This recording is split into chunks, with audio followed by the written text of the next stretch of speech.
Test 3. Task 3. Recording 1. Now we are ready to start. Can you tell me where you were born and about your family? I was born in Nairobi, Kenya, in 1934. I was one of 8 children. My mother didn't go to work, she was a housewife, but my father was a tailor, a master tailor. He used to make clothes privately for people. And it was a very, very hard time for him to support us financially. The size of the family probably made it doubly hard, and the allowances for children were very small. They didn't really help. I think it was made even harder because my father was self-employed and he worked from home. I don't think this gave him any financial stability, as there were days when there were no clients. We just had to live from hand to mouth from day to day. Yes, I think those were very hard times for my parents. What was this area like where your house and workshop were? The area had lots of terraced houses. They were very simple. Our house had a veranda in front, 2 rooms, and a veranda at the back. This was because of the tropical weather. They gave some sort of shade. The primitive kitchen was located in a courtyard. No electricity, no gas, and there was only a pipe for water, which was a communal one. Everyone used to bring water in buckets into the house. The area was residential. It was about say an hour's walking distance to the railway station, and schools were quite far away from there. Where did you go to school?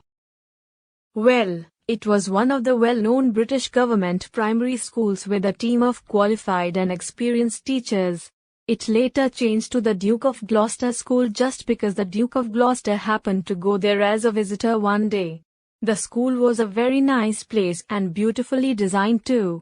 All by English architects here in Kenya, and most of the materials were shipped from England. I was very happy there overall. And I think I got a very good standard of education there as well. I remember well the day when the Duke came to school. When I think back about that, it makes me laugh. In my opinion, some officials just wanted to make themselves look important. Everybody wanted to shake the Duke's hand. Maybe I'm being cynical, but on reflection, I don't think the officials really behaved very nicely.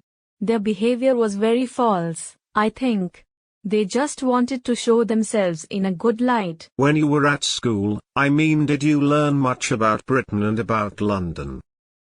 Yes. I did learn about the history of Great Britain. Very little was taught to us about Kenya itself. I also learned about the history of the world. Things like that, but very little of my own culture or history. You might wonder if that puzzled us. But I can honestly say that at that time we were not bothered about it. I honestly think that we just got on with whatever we were told to do. I never realized that things could or should have been any different. What was life at home like at this time? Life was quite difficult. There wasn't much money coming in and we were very much restricted in food. There was plenty of cheap fruit available, like bananas and oranges. But sometimes we wished we could afford things like ham or cheese, but it never became an obsession. We just thought it would be nice to have some luxury things. I think that would be the normal reaction of any child. I don't think we were exceptional in that. Were your friends mainly from school? Oh yes. They were mostly from school.